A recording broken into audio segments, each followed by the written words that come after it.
MMA champion Dan Henderson has a reputation for landing legendary blows.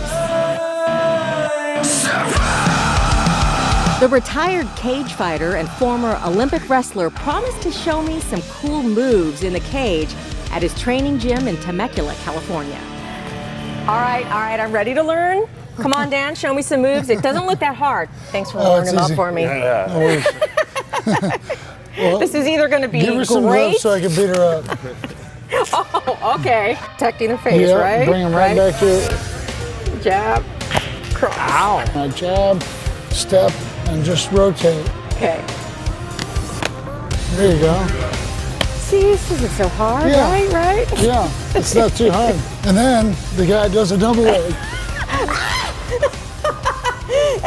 When you first heard about this, what was your first initial thought when you thought about cryptocurrency? Like the first thing that came to mind? That it's crazy. But you're a little crazy, so yeah. It's a perfect fit. Obviously, I didn't know much about it when I first heard about it, and 2 weeks later started learning more about it, hearing more people talk about it, and I'm like, well, maybe I should look into that a little bit. So, it makes perfect sense that it is the wave of the future. How far have you come? I'm working slowly at it. Good match. In exchange for the training session, I introduced him to Clayton Biddle, an unassuming but highly respected and influential technologist.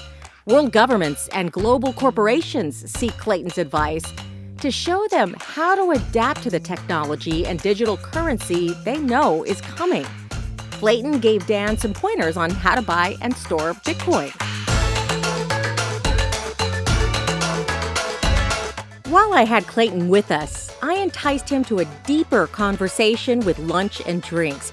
I really wanted to pick the brain of this highly sought-after crypto visionary who immediately grasped the disruptive nature of this technology and risked everything he had to build a company based on the blockchain.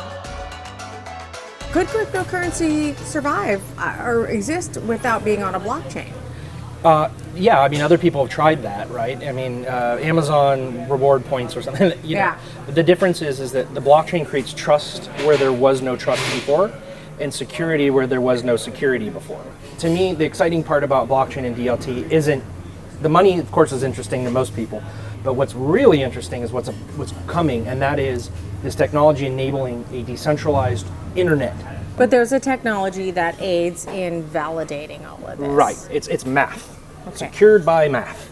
Let's just say if someone compromised Bitcoin security, you got much bigger problems like nuclear missile codes and things. I firmly believe this technology will impact every industry in some way. Medical. Yeah. Oh, absolutely. Farming. Yeah. Agriculture. Yeah. It's going to banking. It's going to be subtle, right? People just see the money part.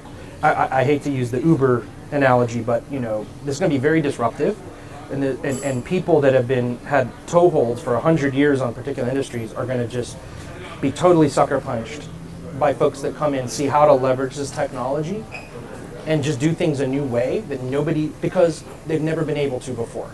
It's really a social movement about taking back power. It's going, no, the government doesn't tell us what we do with our money and how to pay taxes. You are granted power by us. The problem with that, it sounds great, but the problem is it's really difficult to build that kind of system cost effectively. Well, now that technology's finally created machinery to where you can run efficient governments with much less bureaucracy and still get the intended results. So it's taking back control. So I think it's a future where there's no one controlling or puppeteering or sitting in between our value. We can all exchange value with each other Without taking a cut. on demand. Without That's right. the intermediary, That's right. the centralized banks. That's right. Except for taking the their cut. $14 that Coinbase took from me today. That's because they're a broker Right. for you entering into the system. Right. Why is the United States so far behind the rest of the world in this space? I don't think I've been anywhere. I know that we have places in LA that take it, but it hasn't come across my day-to-day life anywhere here. And I'm in a large city here. And you Or one of the largest cities in the world you was can go famous. to fruit stands in Thailand and Yep. pay in crypto. So Cab drivers in Puerto Rico taking crypto. It is time for people in the U.S. to see that the United States, from a government perspective, has the most to lose in this, because they lose their monopoly on controlling everyone in global commerce and trade and finance. And the U.S. can dig its heels in all it wants, but what's going to happen is it's going to increasingly be left behind.